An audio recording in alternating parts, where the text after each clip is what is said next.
What's up, everybody? It's Marcus D'Angelo, and we are back for another episode of the Hacksaw Hour. And, of course, I could never do it without the man himself, WWE Hall of Famer, legend, Hacksaw Jim Duggan. What's going on, Jim? Mustang Mania, old SMU's going strong. You know, the ponies are playing this week up in Charlotte, or actually tomorrow up in Charlotte against Clemson. But you know, Marcus, you know how I got to start the show, buddy. Oh, you know what I got to do? I got to give a big Whoa, what happened to your voice, Jim? You know, it was a rough night last night. I got to tell you, man. I didn't realize I'm almost holed out, I guess. You might have hoed I your only got last a few holes left in me. I don't know. Jeez. Well, Let me check, make sure. At least we okay, I got a few holes left in me, brother. That almost sounded like a woo.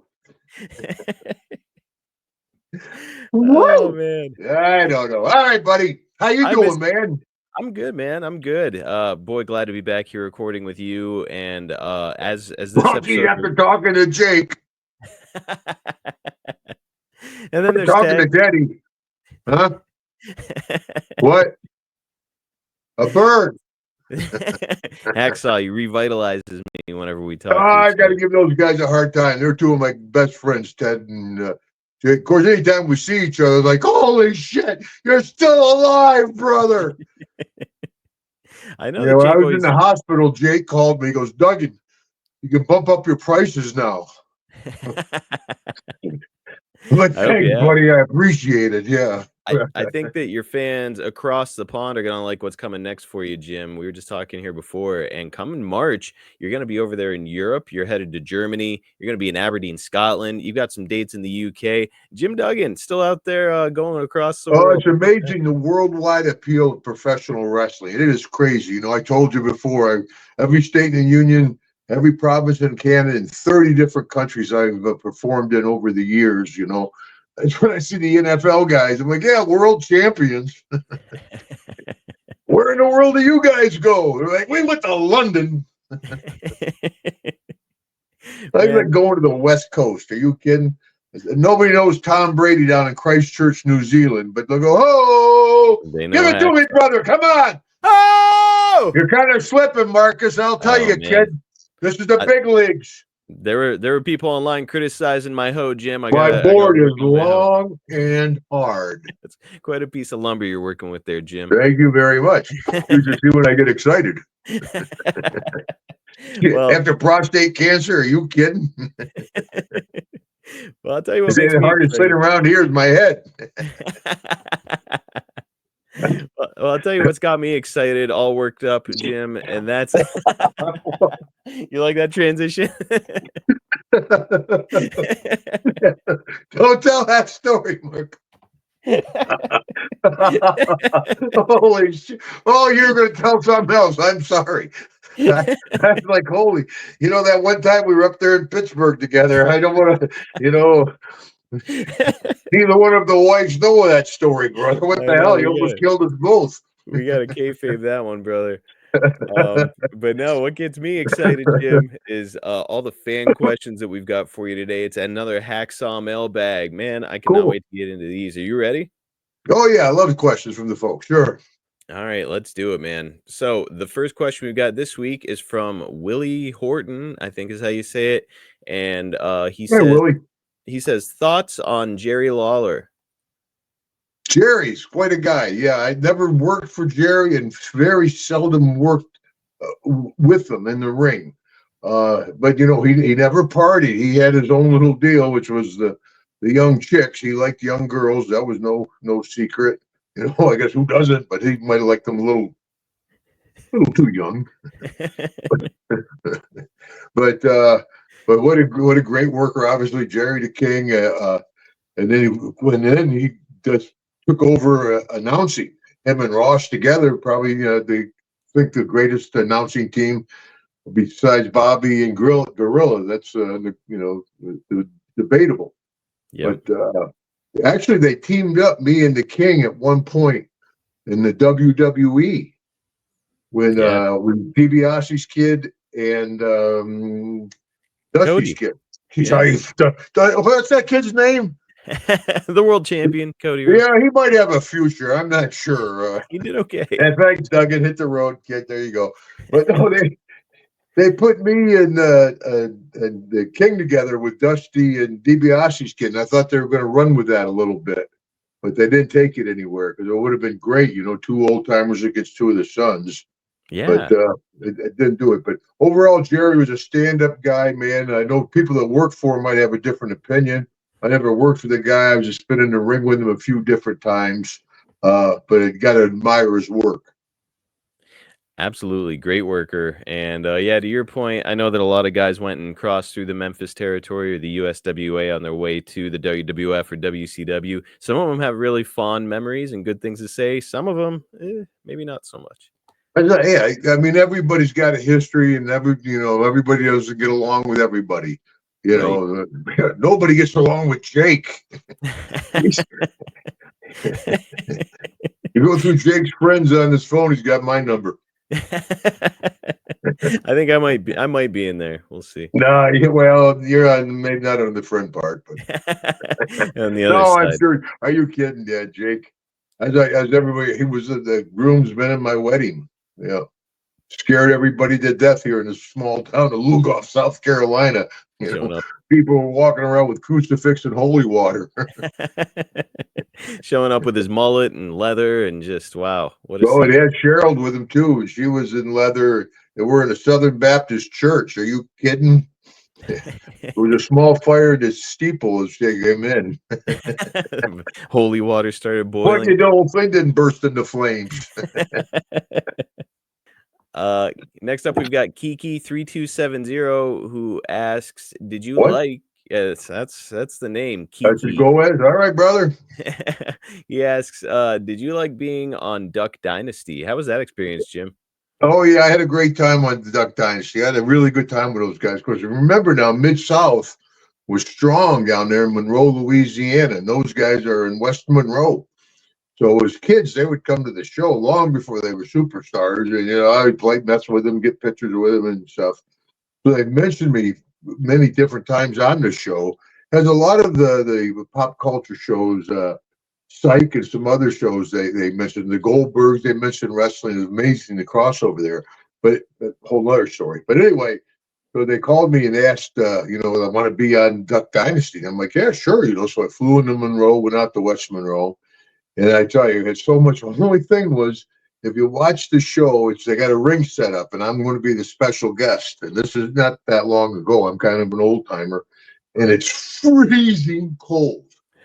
Everybody's in mittens and parkers, and I'm in my boots and trunks and a tank top. And they got me in the back of a box truck, and they said, "Well, it's a surprise. It's a birthday party, so you're a surprise."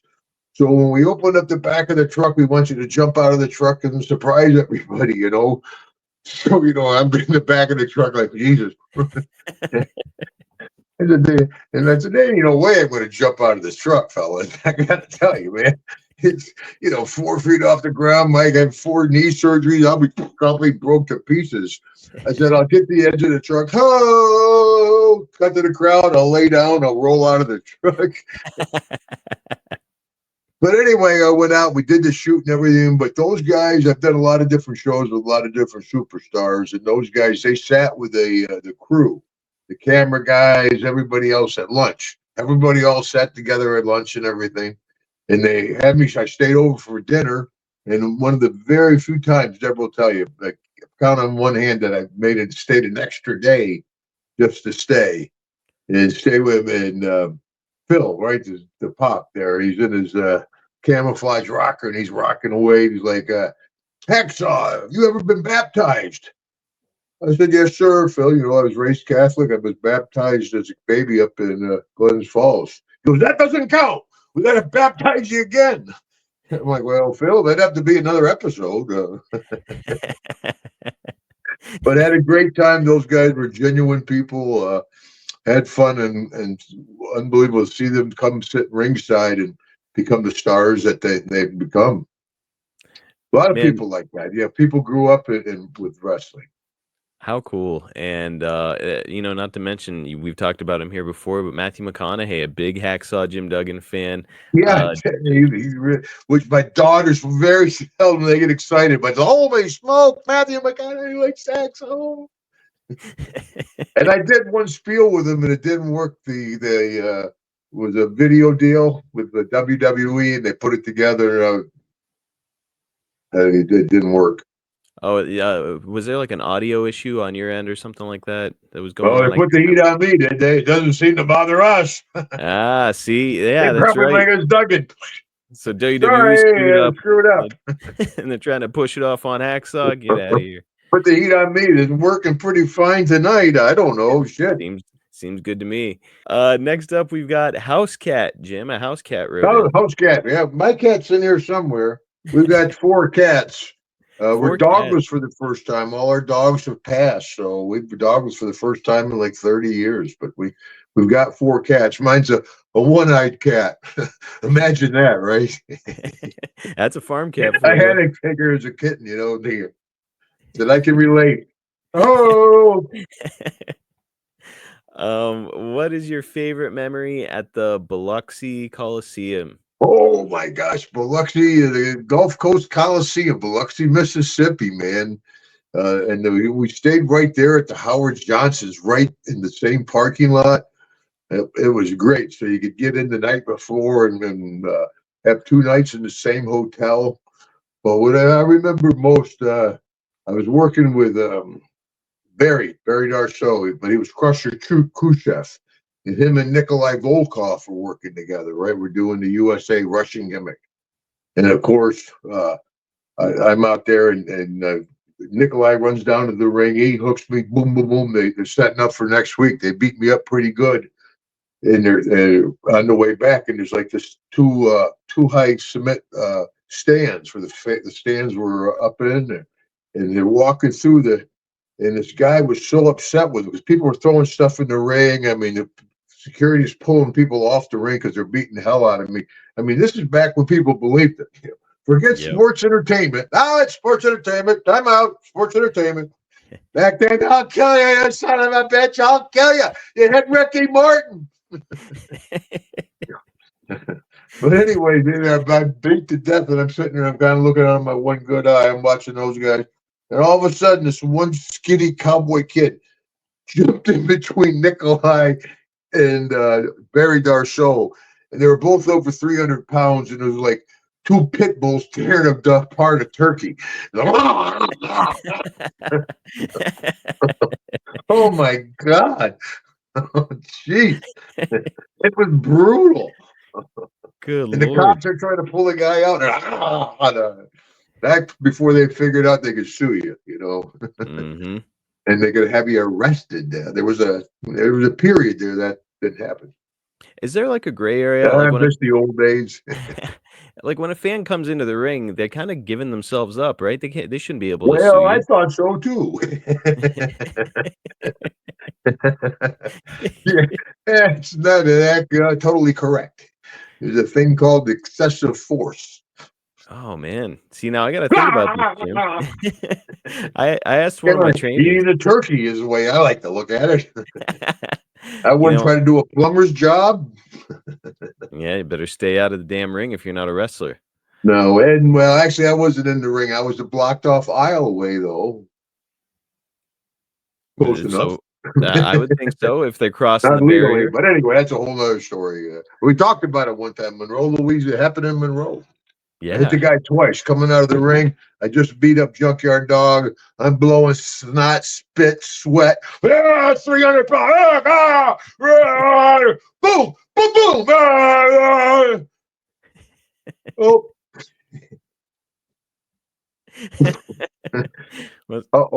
Front right orbital lobe. Oh my gosh. Yeah, I'll remember that. And then the day of court, the company, he sued me, the company in the building. And the company in the building, they settle out of court. But I'm young and dumb. I'm like, shit, I'm going to take it to court in excessive force. Jim, we've got Gary Holmes up next. And Gary Hi, asked, Gary. He says, "I've never heard Jim's take on the Montreal Screwjob." Jim, are you familiar with the Montreal Screwjob? No, I've been in a cave for the last 40 years. Yeah, I've heard of the Montreal Screwjob. I sure do. And Brett's one of my best friends, one of my very good friends in the business. I wouldn't say best friends, but we're real buddy, but we're good friends. But I think Brett was wrong. Yeah. Brett, he didn't want to do the job. Mm-hmm. I don't want to do the job in Canada. I don't want to do the job in Canada. I'm like, well, I don't want to do the job in the U.S. Oh, USA, I don't want to do the job in the U.S. You ended up doing a couple jobs in the U.S. though, right? just a few. Cincinnati. I can tell the buildings by the lights. We must be in San Francisco the night at the Cow Palace. Now, do the extenuating circumstances surrounding the whole thing play a factor in your mind? What's that, brother? I'm sorry. Do the extenuating circumstances surrounding the whole thing, as far as so the issue between him and Shawn Michaels behind the scenes, Shawn Michaels telling Bret Hart, "Hey, I would never do a job for you." Apparently these are conversations that happen behind the scenes, and now Bret is like, I don't know I all the backstage politics shit. I stayed out of that. Those guys could. Had nothing to do with me, brother. That's didn't care less what they were arguing about. I just looked at it as a business. The guy hired you. You're playing a part. Your part is to put this guy over. That's old school. When you left the territory, you put the other guy over.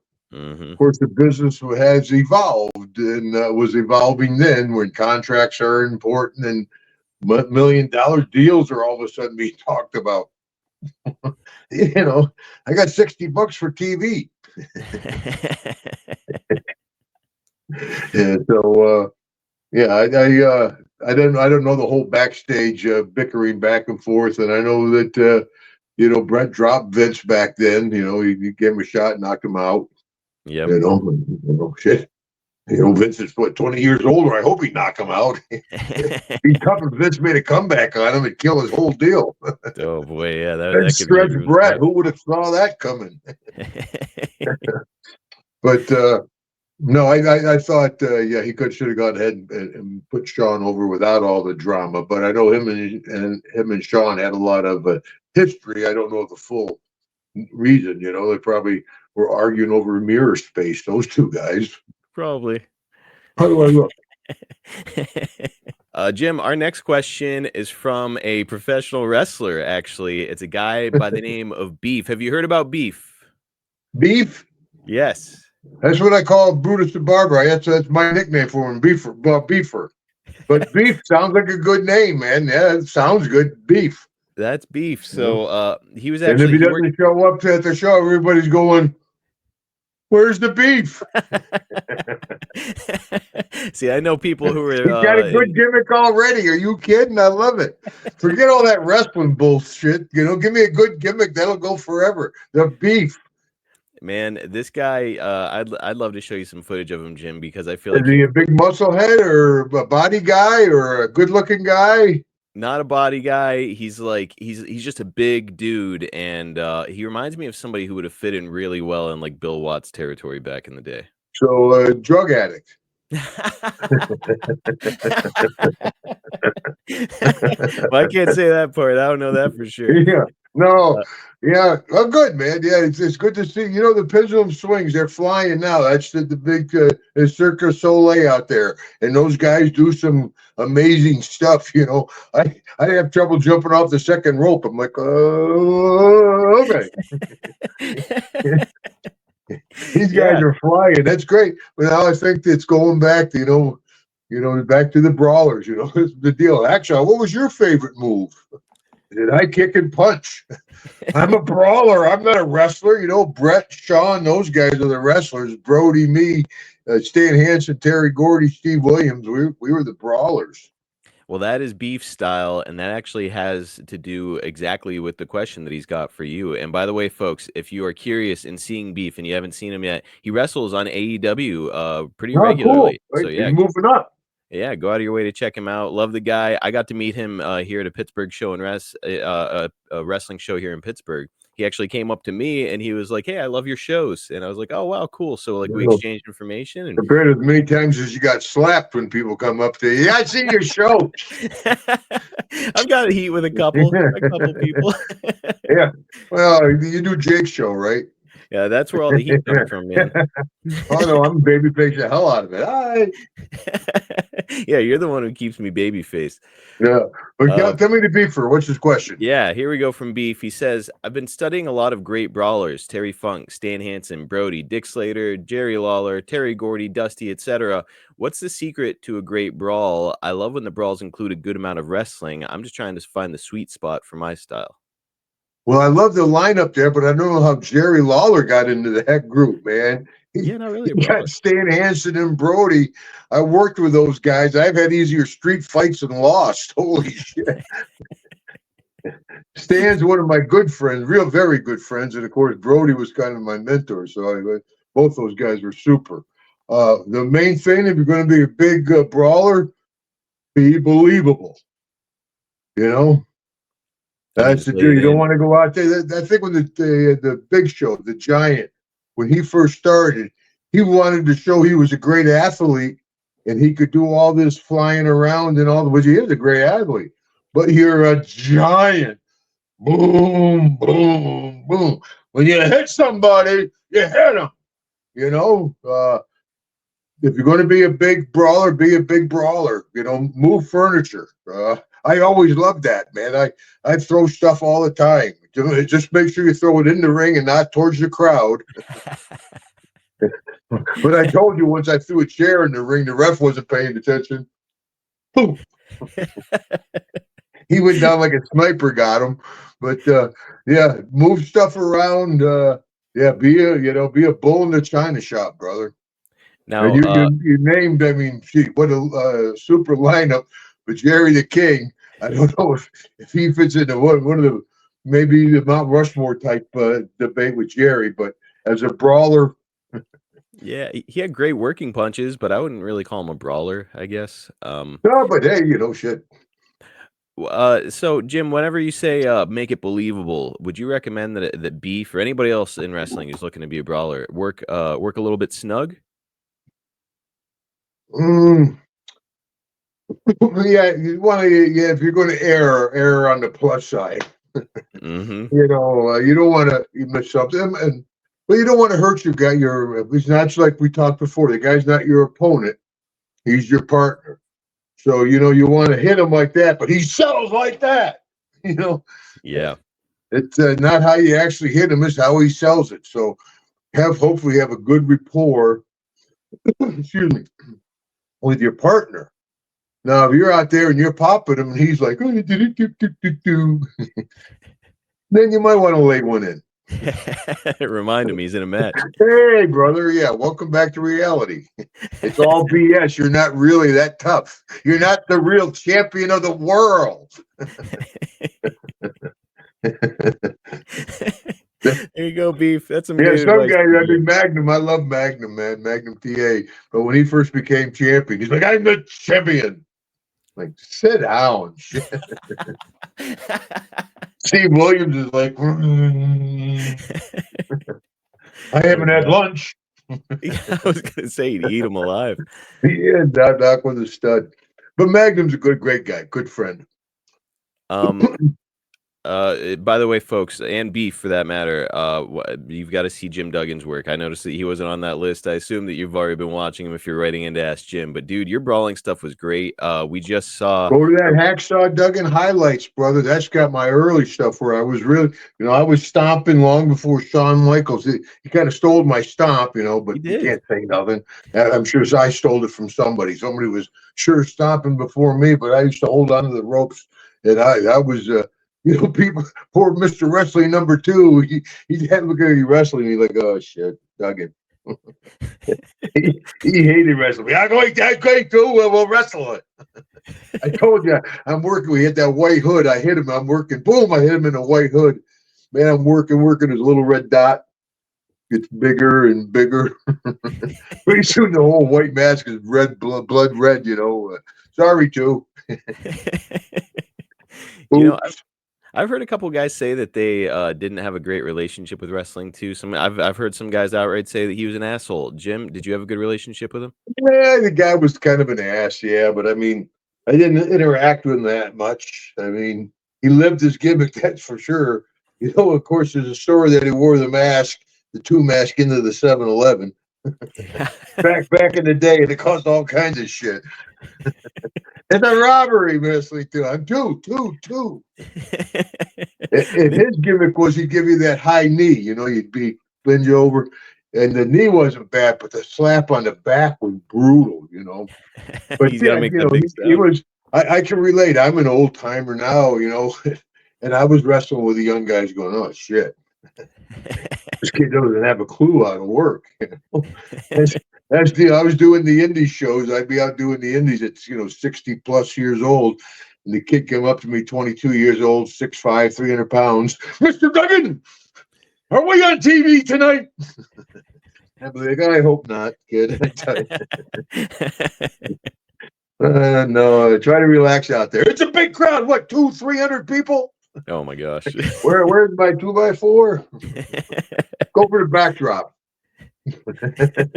Easy as that, right? Now, Jim, nowadays a lot of the kids, and we'll get back into these questions soon. I just find this stuff really fascinating. Nowadays, a lot of the young guys in wrestling, they want to go over the whole match, just like Savage back in the day, where they did one bell to the next. Jim, when a kid would come up to you and want to start going over things in the match, are you just like, hey, just listen to me out there in the ring, or how would you handle it? Yes, especially as an old timer, I would say, yeah, we go over stuff, but we wouldn't have Snitsky. I worked with Snitsky one time over in Europe, Big Gene, and we laid out the whole match. And we get out there, and all of a sudden he just went, Forgot it deer all. in the headlights, The crowd's going crazy. I'm standing there. His I know he doesn't have a clue what he's going to do. So what's he do? I'm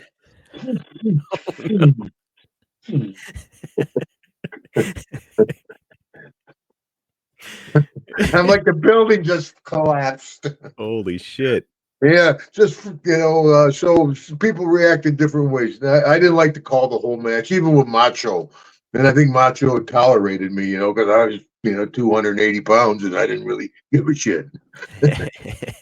You didn't have to listen to him. Yeah, Macho. I mean, he never played the office card or nothing, but yeah, and plus I had a great relationship with Macho. But no, if it works for guys, some guy, and now that seems to be the way, because you got to have 1, 2, 3. You're facing this camera, 4, 5, 6. You're facing that camera. So maybe on the indie circuit, it's good to learn to follow a script.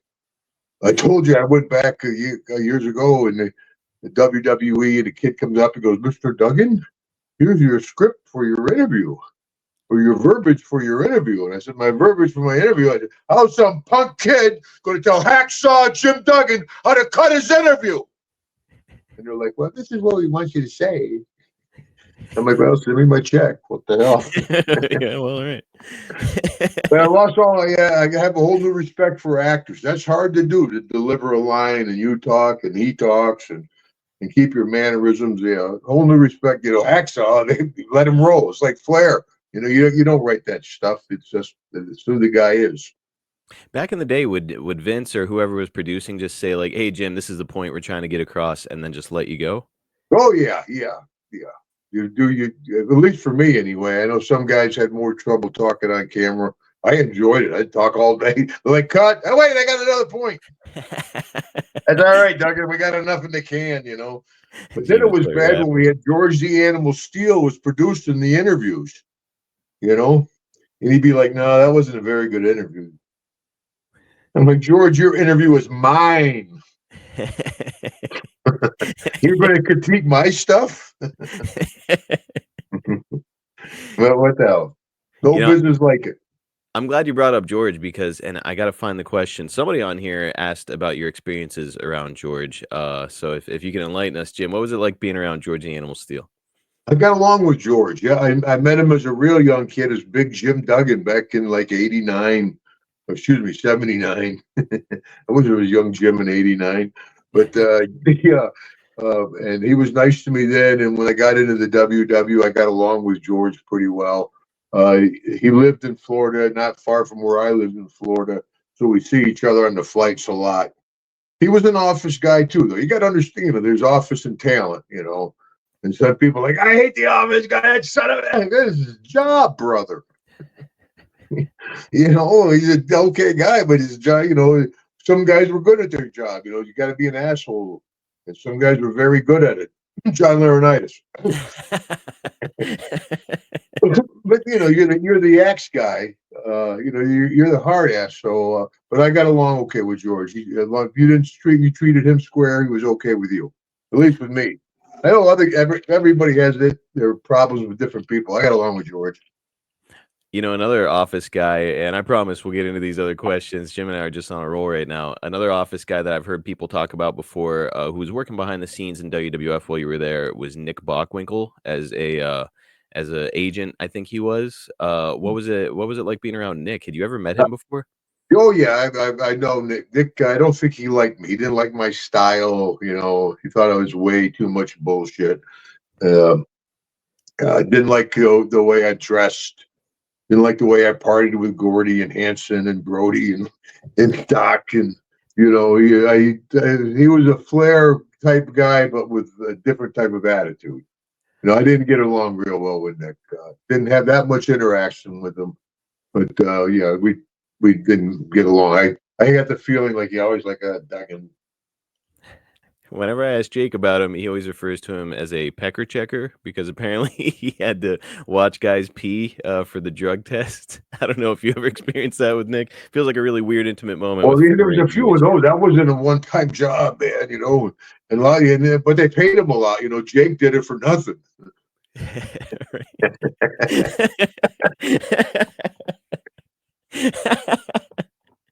I'm gonna send Jake that clip. Yeah. He still won't get it. You're probably not. Ian is up next. I was showing you something. Look what we got today, brother. Some everybody's favorite. All right, look at 12 that. gauge pump. Beautiful. Oh, the reason I was going to tell you this story. When we were WCW, Sergeant Craig Pittman, remember Pittman? Yeah. Yeah, I got along good with Sarge, and he had just come in. We worked together quite a bit on some pay-per-views and stuff. But anyway, we were at MGM Studios, and I lived in Florida, so I drove over to the studios, and he's getting ready to do a photo shoot. And I saw him in the parking lot. And I'm like, hey, brother, you want to take a gun for the photo shoot? And he's like, I took a shotgun in my trunk, brother. And he's like, yeah, sure. So I gave him this shotgun, right? He starts walking into Disney with a 12-gauge shotgun. Holy shit. He got more trouble. He's like, I don't know. I can't believe I got the shotgun back. I mean, their SWAT team, everybody came out. Holy shit. Walking in, I'm here for a photo shoot.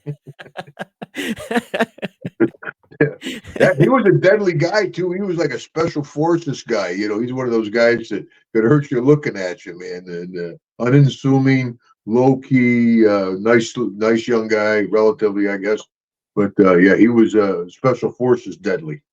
A legit badass, man. That's I mean, that's a whole different level when they start shooting at you. Yeah, well, man. I've been shot at a couple times, but I mean, when they're really shooting at you. some bar over there in Louisiana. When they throw one out there, that don't really count. I was behind Gordy. Well, that's a good person to hide behind. He's a big fella. Next up, we've got Ian, and Ian asks, did Jim ever beat up on an uncooperative enhancement guy? No, don't think so. Never had to. Never had to. I think most of my enhancement guys been pretty good. I've always treated my enhancement guy. My finish was always easy. It wasn't something that was going to hurt somebody. It wasn't coming off the top rope and a double twist and a karate chop, guillotine, cut your head off. It's a running clothesline instead of a regular clothesline that come out of a 3-point stance, which gives me a whole lot more velocity. If you look at the Yes. angle I take and everything, whoom, when I come out of that 3-point stance, baby. The So science it's behind not it. like I wasn't hurting nobody. And I can't think of anybody that gave me a hard time in the ring.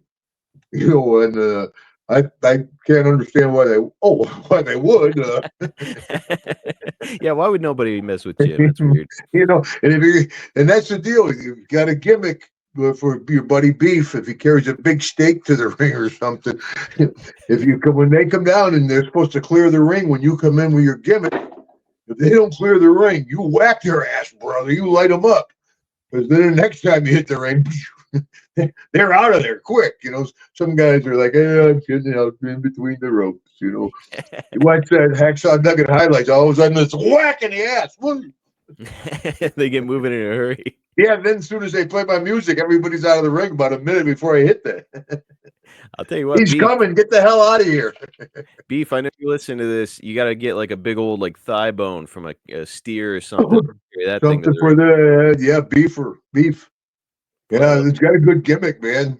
Where's the beef? Where's the beef? Where's the beef? They'll be chanting that before you come out, brother. Holy you can shit. send me a little royalty stuff, kid. I was just gonna say, I think he's gonna owe Jim Duggan a little money after this podcast. Holy smokes! Good luck to him, man. I hope it works. Jim, you had mentioned your finish, and I've been meaning to ask you this question. I keep forgetting to do it. I watch a lot of your film from your Mid-South days, and then of course in the WWF, and I noticed that of course you went from doing the spear as your finish to the clothesline. When did you stop doing the spear? It was a pretty cool finish. Excuse me. You know who talked me into not doing the spear anymore? Who? Hulk Hogan. Really? Yeah. We were at a show out west somewhere, and I was doing the spear. I did the spear, and as I was landing, I stuck that left leg out, and boom, I tore the cartilage. Mm. And so I show back up on the crutches, I'm on the sticks, and Hulkster comes up. He goes, "Why are you jumping through that?" He says, "Just run through it." I'm like, "Yeah, why not?" You don't have to leave your feet. Yeah, I don't know that doesn't get hurt. It was just a freak injury, and he's the one that says, "Hey, just run through it. You don't have to jump." And of course, it's again, it's even though I'm broke to pieces. I think like 17 overall surgeries. Hulkster, the guy that gave me the idea, is having so much trouble because every night, boom, jumps up in the air, lands on his ass, his hips, his back, he's all messed up, but that because he won every night, so he's doing that finish sometimes 9-10 times a week. Yep. So yeah, he's broke up, but he's the one that said, "Hey, why is you flying through that? Just run through it." I'm like, "Yeah, that's not a bad idea." Man, you make a good point about Hulk too. A lot of people like to give Hulk shit. Of course, nowadays it's a lot of people pile on for some comments that he made. But even aside from that, a lot of people give him a hard time about like he was getting paid all this money. He was hardly taking any bumps, and it's like this guy was working literally nonstop, either in a match or doing a personal appearance, movies, TV. It's like he must have been exhausted 24/7. Yeah, Hogan's Hogan. I mean, Hogan, Flair, there's guys on different level, and then there's a second level like Brett, Stone Cold, in that group. But Hogan, Flair, they're on their own. A joke I'd be getting off the plane. People are like, "It's Hacksaw Duggan." Hogan's behind me, like, "Get out of the way, Hacksaw." It's Hulk Hogan. You got to know where you are in the totem pole, But I tell folks that's the way it is. We're like a rock band. Hogan's our lead singer. Boom, boom, boom. I've been playing the drums for 40 years, man. It's been a great spot. You don't look at it, "Well, I'm going to win the championship." That's not the idea, son. If somebody's going to beat you, do the best job getting your ass beat that you can do. I mean, it doesn't matter what your win-loss record is. No. It's not the deal. But the people, because it's called professional wrestling, they associate it with sports. It's not. Or entertainment. So it is sports entertainment. In sports, at halftime, you go into the locker room. In between matches, you go into the dressing room. It's not always about getting over or going over rather. You can get over without Oh going shit, over. no shit. Yeah. Like I said, I could tell the buildings. Oh, Rochester, New York, by the lights. Go ahead, and I can lose the match, but I'll win the fight, tough guy. I'll get up after the 1, 2, 3. I'll grab my 2x4. I'll whack Ric Flair. I'll chase the referee out of the ring. I'll get done. I'll go, hello, USA. I'll get everybody in the building standing up, chanting USA without doing no fancy ass backdrop. Ooh, that felt pretty good, brother. Well, Holy shit. you got me hyped up, Yeah, Jim. Deborah's not home. Next up, we have got Luke Halper, who asks, "What's your best Dick Murdoch story?" Boy, I know you gotta have one. Well, in the ring, Dick, or out of the ring, Dick? Dick, the girls like Dick out of the ring, man. He's like Jake. He was a deviant, you know. He'd show up in a strip joint. He have like 4 or 5 strippers. Oh, I'll do whatever you want me to do. I'll do it. Everybody else is throwing dollar bills around Jake and Murdoch or Dick. I would like you to. Oh my God! I know that's not legal in this state, but Boy, what is it about those two? but also in the ring, though, I think it was a big angle that we used Deborah, and I think you actually posted that on something where it was him and Buzz Sawyer and Dark Journey. And Oh, so that was did Dick Slater, not Murdoch. Oh, I'm sorry, I got them all mixed up. Who'd you ask Everybody about, does. Murdoch? Yeah, Murdoch. Big Oh, I crazy. thought you were talking about Slater. Yeah, no, Murdoch. Yeah, I know Murdoch. Murdoch was a lot of fun. I got along with Dick, and I wrestled him quite a bit. But we were down. We went and partied in New Orleans quite a bit. Here's the story. I can't think of anything really that would stand out. That I know he was with Buck Robley one time, and they had trouble, and the cops ran up, and they were going to arrest Buck Robley. And Buck, boom, he popped a cop in New Orleans on Bourbon Street. Holy shit. and Dick was with him. And it's like human pinata time there in Bourbon Street in Crescent City. About 20 cops come out of nowhere. And Murdoch was just in. He was just caught up in, and he got the shit beat out of him too, man. But yeah, they showed up at TV. They were all beat up. You don't fight the cops. Holy smokes! Well, I bet he had heat with Robley after that. Yeah, he fake brother. Just trying to have fun on Bourbon Street, get his ass beat. Roby was another sick. Now he would be in the Slater or Jake category. No, Buck Roby was that whole different category. He was beyond Jake, and Buck Roby was a whole different.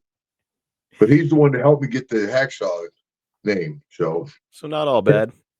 Yeah, it was very entertaining for a young guy. I got to tell you. Oh my God. Hey, speaking of you and the Hacksaw name, just today on social media, you shared something from 1981 where you were Jim the Axe Hennig, or not Hennig, for crying out loud, Jim the Axe Duggan. Man, what can you tell us about that? I don't even remember that, man. When I saw that, I posted that. I'm like, holy smokes, where did that's when I was doing. I'm sure I was the big Jim Duggan. It's probably because I went Texas, New York, Hawaii, Georgia. Excuse me. And when I was in Georgia, I was big Jim Duggan. So I think when I was just down in Hampton, I noticed it was Hampton, Virginia. I think they just want to stick the axe on him instead of Big Jim. I didn't. I'm like, holy smokes, look at that. I didn't know that. It was pretty cool. I got Big Jim, the Convict, Wild Man, and Hacksaw. I never even knew there was an axe out there. Jim the Axe Duggan. Don't tell me what was going on that evening. Must have been some good times there in the Mid-Atlantic. It was the 80s, right? Next up, we got Cameron, and Cameron asks, who do you think is the best promo of all time? Simple question, but kind of a tough one. Yeah, that is. Yeah, because everybody's got a different type promo.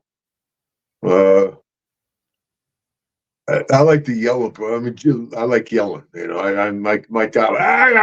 You know, bring it down. You can't. You know, you got like we talked. You got to orchestrate. You can't just. But I'm more than Jake talking about what I do to your daughter.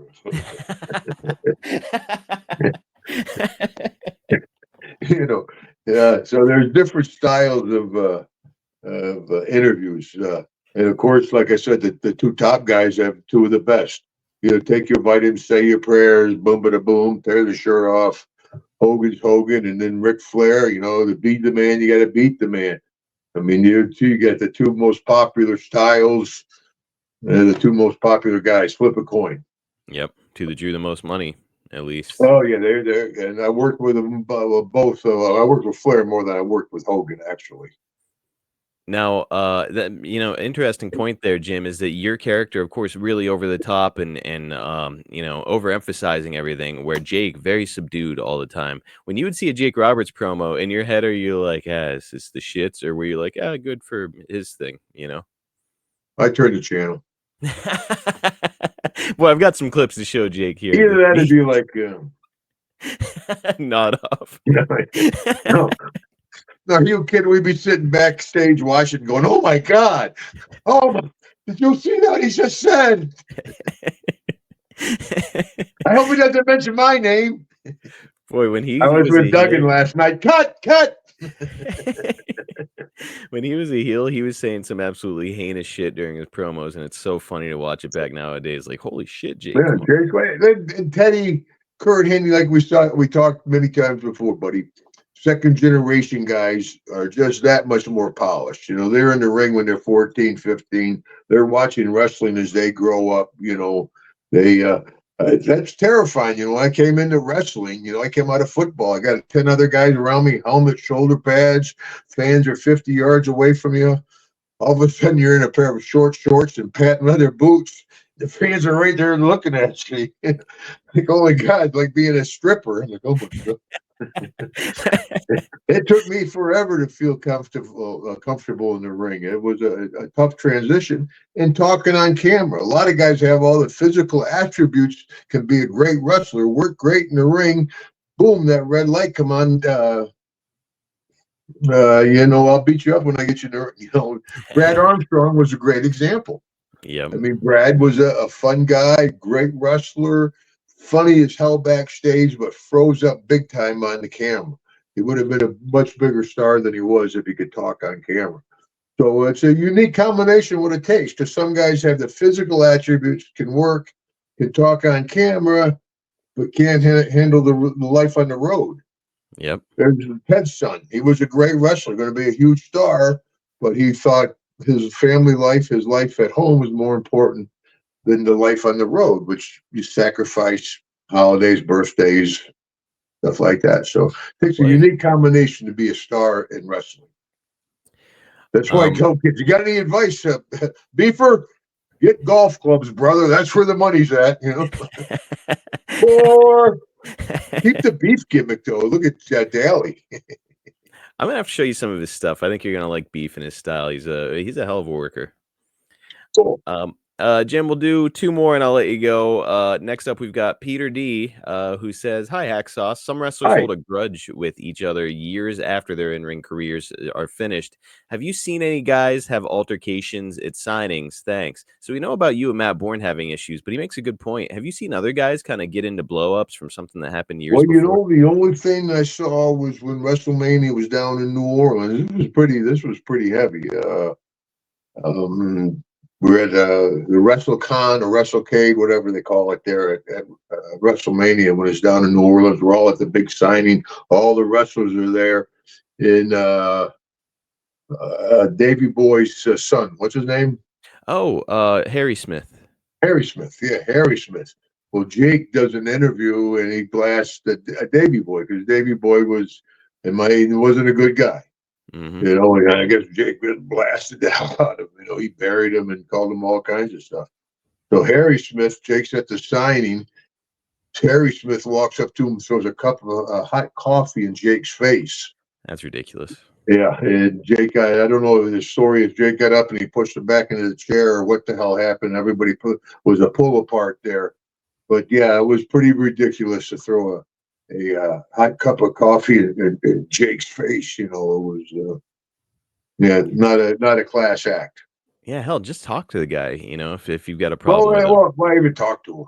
I mean, I saw a honky tonk man. Me and Honky were supposed to have all this heat, and I shook his hand. I don't give a shit. At this stage of the game, who cares, brother? You Yeah, know? time to let it But go, I guess saying about your father or something, but that hot coffee and a 70-year-old guy's, or he's probably in his, what, Jake was probably 5 years ago or so. So 65-year-old guy's face, talk about picking your targets. And I'll Harry, get he's this a old big kid. timer when he puts his cane down. As soon as that kid drops his ice cream, I got him too. I kicked the hell out of both of them. Man, yeah, and Harry, he's a big kid too. I don't think he doesn't Gary's look a like he'd be a stud. bit. He sure is, man. Yeah. He is a stud. But Davy Boy and Dynamite, that's when the big, Rougeau thing, I'd go on the Rougeau side. I've heard that it wasn't just a lot of people put all the heat on Dynamite, but apparently, Davey, and look, I Oh don't want yeah, Harry they to were come after both me. they were both bullies. They sure Yeah, were. They bullied Outback Jack almost out of the business. They messed with a lot of people. They sure did. Nowadays it'd be humans. What do they call it? HR. Human resource. You couldn't do that stuff. But just guys taking dumps in people's bags and all that stuff. I mean, my God, only in wrestling, dude. All well, right, when last. my first day at WWF, I come into WWF. And all the TV trucks, the satellite trucks, the buses, the limousines, the 18-wheelers. I walk in, and there's Joey Morella, a Gorilla Monsoons kid, duct taped to the floor. Hey, help me out, will you? Can you get me out of here? Will you help me? What an introduction.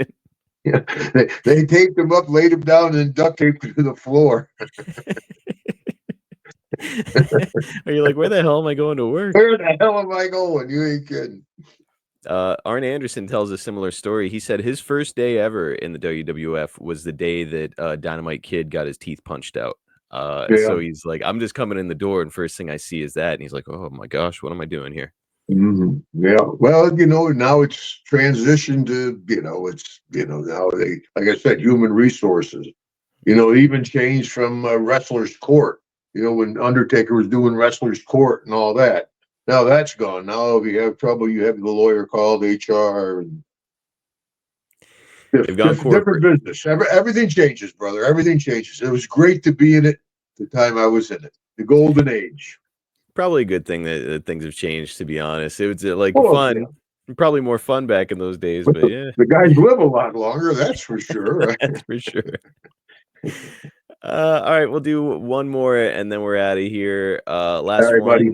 It's from Leonard Wyrich, I think is how Hi, you say Leonard. it. He asks, Hacksaw, what would have been your career choice if you had not pursued a career in pro wrestling? I've never asked you this. Well, I would have liked to play ball, of course. I grew up assuming I would have been a football player my whole life. I won a state wrestling championship. I recruited by different universities for wrestling. I'm like, no, I'm a football player. Even when Fritz von Erich first approached me about pro wrestling, I'm like, no, I'm a football player. So I would hope to be, but obviously that didn't happen. So realistically, if I didn't leave Glens Falls, in which football, if it wasn't for football, I would be working at French and Bryan Paper Mill right down there at Glens Falls, right not far from Keenan Street, where I grew up, man. And I'd be living there in Glens Falls with Tina Hopkins, little high school girlfriend, and living the life. But back in Glens Falls, I would like to have been a fireman. Ah, okay. Yeah. In college. So during summer break, the city, Glens Falls, they would hire 4 college kids for cops and 4 college kids for the fire department. And my dad was chief of police. And they're like, don't you want to work for your dad? I'm like, no. Yeah. And those poor kids, the college kids, they give them a white cap and gloves, and they'd be out in the summer directing traffic. I'm sitting in the firehouse looking at pornography. And this is great, man.